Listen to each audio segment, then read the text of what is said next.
राहुल शर्मा, आप देख रहे हैं SPN न्यूज। स्वागत है आपका हमारे इस खास प्रोग्राम में। प्रोग्राम की शुरुआत मैं यहाँ पर कर रहा हूँ कांग्रेस पार्टी से। जी हाँ, क्या कांग्रेस पार्टी जो है वो केवल अब जो युवाओं को बढ़ाने की बात करती थी वो केवल एक ढोंग है?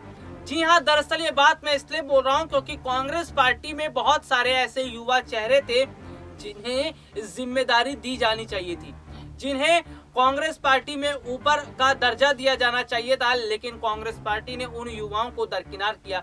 ये बात मैं इसलिए बोल रहा हूं क्योंकि जिस तरह की स्थितियां बनती हुई नजर आ रही हैं और सवाल ये खड़े हो रहे हैं कि क्या वाकई में कांग्रेस पार्टी युवाओं को छोड़कर अपने करीबी नेताओं को साथ लाने की कोशिश कर रही है। आपको मैं यहाँ पर यह बता दूं कि जिस तरह से अभी तक देखने को मिला है कि कांग्रेस पार्टी में किसी भी युवा चेहरे को जिम्मेदारी नहीं दी गई है। जी हाँ, अगर आप भी राजनीति की समझ रखते होंगे और आपको भी पता होगा कि कांग्रेस पार्टी में किस तरह से अभी तक केवल वरिष्ठ लोगों को ही जो है जिम्मेदारी दी गई है, लेकिन युवाओं को जिम्मेदारी नहीं दी गई। इसका मतलब ये है कि कांग्रेस पार्टी युवाओं को बढ़ाने की जो बात करती है, कांग्रेस पार्टी जो बात करती है युवाओं को साथ लेकर चलने की, वो केवल एक वोट बैंक है। अगर मैं बात करूं तो कांग्रेस पार्टी में दो बड़े युवा नेता थे। युवा नेता अगर बात करूं ज्योतिरादित्य सिंधिया की, ज्योतिरादित्य सिंधिया फिलहाल कांग्रेस का साथ छोड़कर बीजेपी में चले गए हैं। अब एक ही युवा नेता बचे हैं और वो है सचिन पायलट। और सचिन पायलट को भी अब कांग्रेस पार्टी दरकिनार कर रही है, यानी कि कांग्रेस पार्टी जो है वो सचिन पायलट को जिम्मेदारी नहीं दे रही है।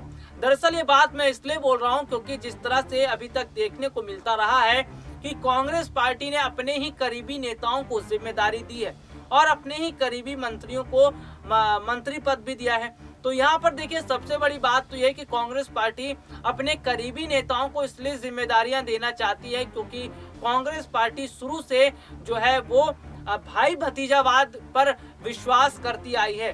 कांग्रेस पार्टी जिस तरह से शुरू से एक अलग रणनीति पर चलती है, जिस तरह से वो शुरू से अपने करीबियों को फायदा पहुंचाने का काम जो करती है, इससे यहाँ पर ये देखने को मिल रहा है कि कांग्रेस पार्टी केवल अपने ही नेताओं को, अपने करीबी नेताओं को जिम्मेदारी देना चाहती है। अगर देखिए हम बात कर लेते हैं, चलिए कमलनाथ की, तो कमलनाथ को मध्य प्रदेश का मुख्यमंत्री बनाया गया था और कमलनाथ को मुख्यमंत्री इसलिए बनाया गया क्योंकि कमलनाथ इंदिरा गांधी के करीबी थे और संजय गांधी के करीबी थे। तो इस वजह से कांग्रेस पार्टी के करीबी रहे और ये स्थिति रही कि कांग्रेस पार्टी ने कमलनाथ को मुख्यमंत्री बना दिया था।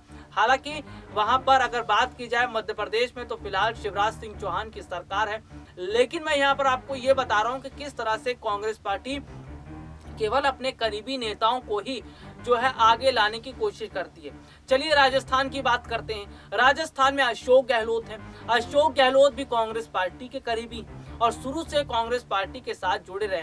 तो कुल मिलाकर आप ये समझिए कि युवाओं को आगे बढ़ाने का जो काम, जो वायदा कांग्रेस पार्टी की तरफ से किया जाता है वो केवल ढोंग है। जी हाँ, क्योंकि कांग्रेस पार्टी अगर युवाओं को आगे बढ़ाती तो आज कांग्रेस पार्टी में ज्योतिरादित्य सिंधिया होते, उनके पास बड़ी जिम्मेदारी होती, हो सकता था कि वो मध्य प्रदेश के मुख्यमंत्री भी होते। अगर सचिन पायलट की तरफ चलूं तो सचिन पायलट पर अगर कांग्रेस पार्टी भरोसा करती और सचिन पायलट जो युवा नेता हैं उन्हें युवा नेता के हिसाब से अगर जिम्मेदारी दी जाती तो जाहिर सी बात है कि सचिन पायलट के ऊपर बड़ी जिम्मेदारी होती। हो सकता है कि वो राजस्थान के मुख्यमंत्री होते, लेकिन नहीं, ना तो सिंधिया को बड़ी जिम्मेदारी दी गई और ना सचिन पायलट को। सिंधिया को बड़ी जिम्मेदारी नहीं दी गई और सिंधिया के साथ जिस तरह से व्यवहार कांग्रेस पार्टी की तरफ से किया गया, कमलनाथ की तरफ से किया गया, दिग्विजय सिंह की तरफ से किया गया, ये सारी स्थितियों को देखकर ज्योतिरादित्य सिंधिया ने कांग्रेस का साथ ही छोड़ दिया। कांग्रेस का साथ छोड़ दिया और अपने समर्थकों के साथ वो बीजेपी में चले गए।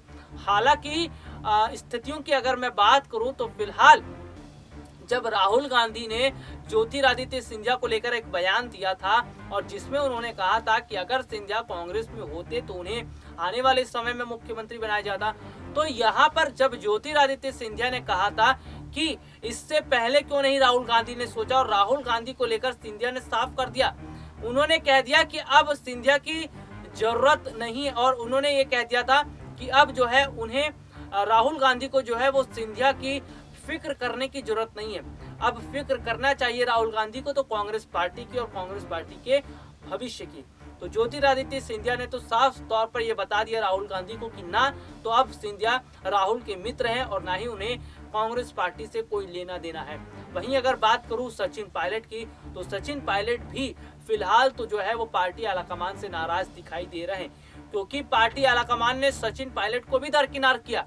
अगर सचिन पायलट के साथ अगर कांग्रेस पार्टी जो है वो आगे बढ़ाती सचिन पायलट को, तो कांग्रेस पार्टी जो है वो सचिन पायलट को लेकर अगर बड़ा सोचती तो जाहिर सी बात है कि फायदा होता। लेकिन अगर मैं बात करूं तो जिस तरह से कांग्रेस पार्टी ने भी दरकिनार किया यहाँ पर सचिन पायलट को, तो ये सारी चीजें बताती हैं कि वाकई में किस तरह से जो स्थितियां हैं वो बनती हुई नजर आ रही है। और किस तरह से अगर हम बात करें तो सचिन पायलट को लेकर बीजेपी के एक बड़े नेता ने ये कह दिया था कि अगर सचिन पायलट को अगर राहुल गांधी अपनी गलतियों को सुधारना चाहते तो सचिन पायलट को मुख्यमंत्री क्यों नहीं बना देते राजस्थान के। नरोत्तम मिश्रा की मैं बात कर रहा हूँ। जी हाँ, बीजेपी के वरिष्ठ नेता नरोत्तम मिश्रा ने कहा था कि अगर राहुल गांधी अपनी गलती सुधारना चाहते हैं तो वो सचिन पायलट को राजस्थान का मुख्यमंत्री बना दे। लेकिन यहाँ पर देखिए सवाल ये है कि क्या राहुल गांधी इतना बड़ा फैसला कर पाएंगे और क्या राहुल गांधी को इतनी पावर मिली हुई है कि वो इतना बड़ा कदम अकेले अपने दम पर उठा पाएंगे। तो यहाँ पर आप ये भी समझिए कि नहीं, भले ही राहुल गांधी की ही पार्टी है कांग्रेस पार्टी, लेकिन पावर उनकी नहीं है, पावर सोनिया गांधी की है। सोनिया गांधी जो कहेंगी वही काम होगा। सोनिया गांधी चाहेंगी तो सचिन पायलट को जिम्मेदारी मिलेगी और सोनिया नहीं चाहेंगी तो पायलट को जिम्मेदारी नहीं मिलेगी। तो कुल मिलाकर आप ये समझिए कि भले ही राहुल और प्रियंका चुनावी मोर्चा वो संभाल रहे हैं, चुनावी रैलियां कर रहे हैं, जनसभा कर रहे हैं, लेकिन काम जो अभी फैसला हो रहा है, जो फैसला सुनाया जा रहा है, आखिरी फैसला वो सोनिया गांधी का आखिरी फैसला है। जी हाँ, सोनिया गांधी हैं जो अभी फैसला कर रही हैं कि क्या काम करना है और क्या काम नहीं करना है। जैसा जैसा काम सोनिया गांधी की तरफ से किया जा रहा है, जैसा जैसा जो फैसला है वो सोनिया की तरफ से किया जा रहा है, उसके आधार पर कांग्रेस पार्टी काम कर रही है।